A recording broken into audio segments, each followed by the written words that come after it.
Bakit nga ba bigla na lang nawala ang lalaking ito?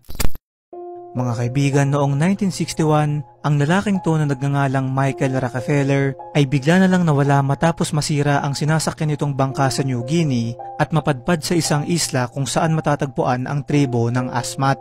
Ang larawang ito ay ang pinakahuling litratong kuha mula sa kanya matapos nitong mawala ng tuluyan. Ayon sa opisyal na pahayag ng kanyang pamilya at ng Dutch government, siya raw ay nalunod nung masira yung kanyang bangka, kaya lang hanggang ngayon ay hindi pa rin natatagpuan ang kanyang katawan.